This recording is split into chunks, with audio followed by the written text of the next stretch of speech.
Where's the one no for speaking? The DJ himself on the building. He was on the beat.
Okwazi mwaki funanya imeifi jiburu shuku On the beat.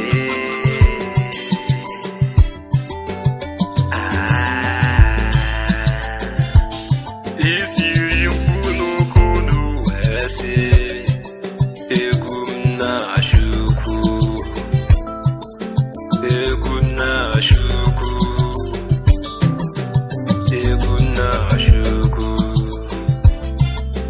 eguna